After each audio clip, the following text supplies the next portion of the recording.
Here to weigh in is our A-plus panel for the day, CEO of Kingsbridge Strategies, Thomas Keogh, and host of Watchdog on Wall Street, Chris Markowski. Thomas, I'll start with you. How important is it to get a deal? What needs to be in it? Well, they're pretty far apart, Bob, as we've all read. I mean, the Dems want $3.5 trillion, and the Republicans want $1 trillion. And there's no secret that Senator McConnell is not thrilled with going along with what Schumer wants. They want to throw in all sorts of, aid to states and municipalities, and I don't think the Republicans are inclined to do that. Look, I think they're going to have to come up with some sort of a compromise, but they're pretty far apart. They're $2.5 trillion apart. That's pretty far. Yeah. Chris, what do you think needs to be in the package? Because I think both sides agree there needs to be some money for enhanced unemployment. There maybe should be a stimulus check. Seems like the president supports that. But we're talking a debt now in our country. I don't know what it's up to now, 25 trillion, whatever it is. It's really getting up there. The two things that I definitely need to get in there is you need to have some sort of protection for small businesses, any business out there, quite frankly, in regards to liability protection. I think that's very important. Another thing I think we need to have in there is we cannot be paying people more not to work. Right. It's almost 70% of the people that are getting unemployment are getting paid more not to work. But Chris, let me ask you about that. That is a great point. And the theory behind the Republicans is we want to pay people to go back to work. But are there jobs for those people to go back to? It's anecdotal. I mean, I have small business owner clients all over the country, and they're telling me it's a major issue right now trying to find people to come back. Even in my town here, there's a lot of small businesses are shut down or they're on smaller capacity, small restaurants. There's help wanted signs up.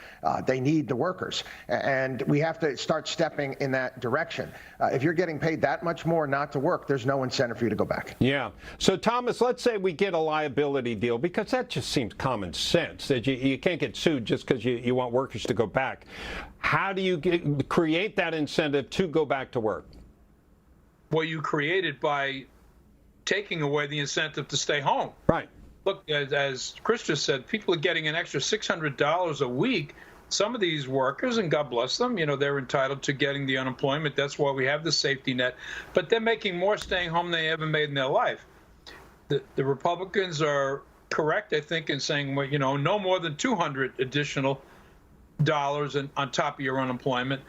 But, that's not what Schumer and Pelosi want. They want to, and look, if we continue to pay this additional $600, there will be more help wanted signs because no one will be able to get the workers to work in the retail stores. And more than 50% of America works retail. So we have to stop incentivizing people to stay home. We have to incentivize them to get out of the house and go look for work, get in the car and drive up and down Main Street and start knocking on the stores that have help wanted. We need help. I mean, where I live in Northport on Long Island, some of the restaurants and stores are advertising they need help, and they're having a hard time getting people because the people don't want to go out. They're getting extra money to stay home. Thomas, should there be a payroll tax cut also? I think you're going to see some sort of a payroll tax cut. I think the president wants to send out another check, which I think you'll probably see. Look, we're in uncharted waters, Bob, as you've discussed this many times. But at some point, like Chris said, we've got to jumpstart getting people out to work, looking for work, trying to find work, and paying them to stay home. More money than they ever got in their lives to stay home just doesn't work. Let me ask you this, Chris. Is it possible, and I'm not saying they're doing this, but is this possible that the Senate is willing to go a month without paying people so that there is an incentive to go out and find a job on your own just to see where we stand?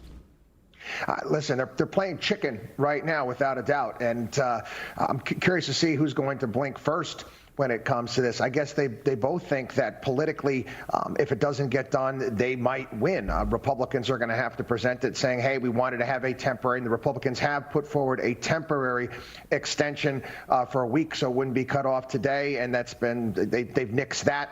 idea. So yeah, we're getting a dangerous game of chicken right now. One of the odd things that I find right now is that the states are saying they're not able to calculate the new unemployment and making sure that it's only 70% of what they were making before. And I just find that ridiculous. With all the computers and everything that we have going today, that they couldn't come up with a program to calculate that. It's right. nuts. It doesn't make any sense to me. Yeah. Thomas, what were you saying?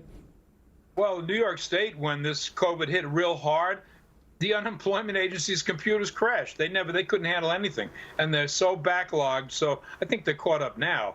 But look, this, I think they were still dealing with COBOL and ALGOL. And I'm serious about that. This is the old punch card type of computer system. So they were not prepared to handle the volume of people that have been looking for unemployment benefits. Yeah, but I worked for IBM back in the day, back when they had those magnetic cards. They're still. That's right.